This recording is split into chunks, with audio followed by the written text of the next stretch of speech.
ঐতিহাসিক এ পট পরিবর্তনের দগদগে স্মৃতিজয় তাড়িয়ে বেড়াচ্ছে বাংলাদেশের সাধারণ মানুষকে।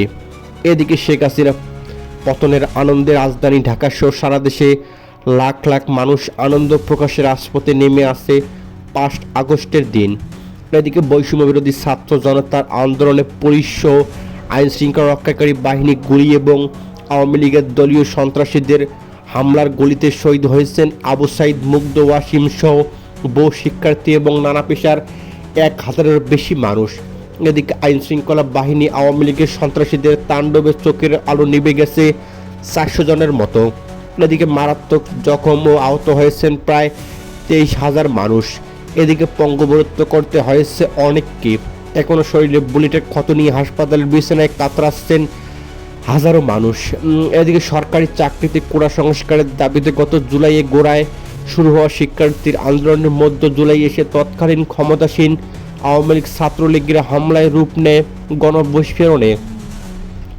এদিকে হাসিনা সরকারের অত্যাচারে নিপীড়নের সঙ্গে যোগ হয় স্বৈরাচারের অজ্ঞাত কিছু অতি উৎসাহী পুলিশ ও আইন শৃঙ্খলা বাহিনী কর্মকর্তা মানবাধিকার বিরোধী নৃশংস। এদিকে এই নির্বিচার গণহত্যা মানবতা বিরোধী অপরাধ নিশ্চিত করে শেখ হাসিনা সরকারের পতন ঘটিয়েছে। এদিকে আওয়ামী লীগ সরকার দমন পীড়নের সামনে রাজপথে বুক চিতিয়ে দাঁড়িয়েছিলেন স্কুল থেকে বিশ্ববিদ্যালয় পর্যন্ত পড়ুয়া শিক্ষার্থী, বিভিন্ন শ্রেণী পেশার মানুষ। এদিকে তরুণ, যুব, গৃহীত, অভিভাবক সবাই স্বৈরাচারের রাহু মুক্ত হতে একজোট হয়েছিল রাজপথে। দেশব্যাপী ছড়িয়ে পড়া বৈষম্য বিরোধী ছাত্র আন্দোলনের চূড়ান্ত পর্বে উঠে আসে শেখ হাসিনা সরকার পদত্যাগের এক দফা। এদিকে এ গণদাবী সরকারের ভিত নাড়িয়ে দেয় সরকার পুলিশ দলীয় সন্ত্রাসীদের গুলি। হত্যার বিভৎসতায় ছাত্র জনতার আন্দোলনের রূপ নেয় গণ অভ্যুত্থানে। এদিকে প্রবল জনরোষের মুখে গত 5 আগস্ট পদত্যাগ করে শেখ হাসিনা। এদিকে ছোট বোন শেখ রেহানাকে নিয়ে তিনি ওই দিন দুপুরে সামরিক বাহিনীর হেলিকপ্টারে করে দেশ ছেড়ে ভারতে নয়াদিল্লিতে গিয়ে আশ্রয় নেন। এরপর 8 আগস্ট নোবেল বিজয়ী অর্থনীতিবিদ অধ্যাপক ডক্টর মোহাম্মদ ইউনূসের নেতৃত্বে গঠিত হয় অন্তর্বর্তী সরকার। এদিকে নতুন সরকার রাষ্ট্রের গুরুত্বপূর্ণ ক্ষেত্রগুলো সংস্কারের উদ্দেশ্য বিভিন্ন কার্যক্রম সফলভাবে এগিয়ে নিচ্ছেন তিনি। এদিকে বিভিন্ন সাংবাদিক প্রতিষ্ঠানগুলোতে যুগোপযোগী করতে চলছে বিভিন্ন পদক্ষেপ। দেশের সর্বোচ্চ আদালত নির্বাচন কমিশন নতুন নিয়োগের মধ্য দিয়ে জন আকাঙ্ক্ষার প্রতিফলন হয়েছে। ইতিমধ্যেই বিচারিক নিয়োগ সংক্রান্ত আইন প্রণয়ন, আন্তর্জাতিক অপরাধ ট্রাইব্যুনাল আইনকে যুগোপযোগী করাসহ বিভিন্ন কার্যক্রম সফলভাবে সম্পন্ন হয়েছে। এদিকে বৈষম্য বিরোধী ছাত্র জনতার আন্দোলনে নির্মূলে পরিচালিত গণহত্যা মানবতা বিরোধী অপরাধের বিচার কার্যক্রম শুরু হয়েছে আন্তর্জাতিক অপরাধ ট্রাইব্যুনালে।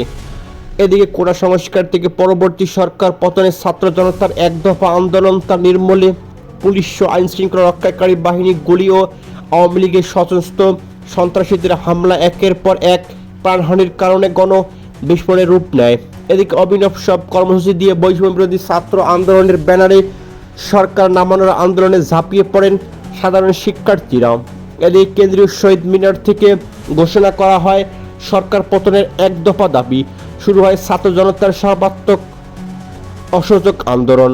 এদিকে ক্ষমতা কুক্ষিত করে রাখতে গিয়ে নির্বিচারে গুলি চালিয়ে মানুষ দায় হত্যার দায়ে সাবেক প্রধানমন্ত্রী শেখ হাসিনা ও তার মন্ত্রিসভার সদস্য উপদেষ্টা আওয়ামী লীগের অনেক এমপির বিরুদ্ধে নিহতদের পরিবার হত্যা মামলা দায়ের করেছে। এদিকে রাজধানী সহ ঢাকা সহ সারা দেশে স্বৈরাচারক শেখ হাসিনার বিরুদ্ধে ইতিমধ্যে প্রায় 2 শতাধিক হত্যা মামলা করা হয়েছে। এদিকে শেখ হাসিনার পরিবারের অনেক সদস্যের বিরুদ্ধে দুর্নীতির অভিযোগে অনুসন্ধান চলছে। এর মধ্যেই স্বৈরাচারী সরকারের মন্ত্রী, এমপি সহ আইন শৃঙ্খলা রক্ষাকারী বাহিনীর বেশ কয়েকজন ঊর্ধ্বতন কর্মকর্তা গ্রেপ্তার হয়েছে। এদিকে রিমান্ডে বেরিয়ে আসছে আওয়ামী লীগ সরকারের সময় ক্ষমতাধর এসব ব্যক্তিদের দমন পীড়ন, লুটপাট, দুর্নীতির চাঞ্চল্যকর তথ্য। এদিকে বিচারের কাঠগড়া থেকে বাঁচতে হাসিনা সরকারের পতনের আগেই আওয়ামী লীগের মন্ত্রী, এমপি বিদেশে পালিয়ে গেছেন। তবে দেশে থাকা মন্ত্রী, এমপিরাও রয়েছেন আত্মগোপনে। এদিকে আইন শৃঙ্খলা বাহিনীর অভিযানে দেশের বিভিন্ন জায়গা থেকে গ্রেপ্তার হচ্ছেন তারা। এরই মধ্যে শেখ হাসিনার কূটনৈতিক পাসপোর্ট বাতিল করেছেন অন্তর্বর্তী সরকার। এখন আর শেখ হাসিনার কোনো পাসপোর্ট নেই। এদিকে শেখ হাসিনার দীর্ঘ শাসন আমলে ভোটাধিকার, বাক স্বাধীনতা হরণ বিরোধী দল ও ভিন্ন মতাবলম্বীদের গুম, বিচার বহির্ভূত হত্যা ও পুলিশ নিপীড়ন, সরকারি পৃষ্ঠপোষকতা, ঋণের নামে ব্যাংক লুণ্ঠন, সরকার ঘনিষ্ঠদের। এদিকে ভারতের সঙ্গে নতজানু পররাষ্ট্রনীতি ইত্যাদি কারণ ছিল তীব্র গণ অসন্তোষ, গণমাধ্যমের উপর একচেটিয়া আধিপত্য প্রতিষ্ঠা করে মুক্তিযুদ্ধের চেতনা, অর্থনৈতিক প্রবৃদ্ধির বানোয়াট পরিসংখ্যান আর বিভিন্ন দৃশ্যমান অবকাঠামো উন্নয়ন কেন্দ্রিক প্রচারণার মাধ্যমে দুঃশাসনে আড়াল করার চেষ্টা করা হয়েছে। এদিকে শেখ হাসিনার শাসনমলে রীতিমতো আইন করে মত প্রকাশের স্বাধীনতা হরণ করা হয়েছে। এসব কারণে শেখ হাসিনা সরকারের বিরুদ্ধে জনগণের ক্ষোভ বারুদের বিশাল স্তূপের মতো জমা হচ্ছিল। এদিকে শেখ হাসিনার নেতৃত্বাধীন আওয়ামী লীগ সরকার বিরোধী দলের আন্দোলন, ভিন্নমত দমনের জন্য গুমের মতো মানবতা বিরোধী অপরাধে লিপ্ত ছিল।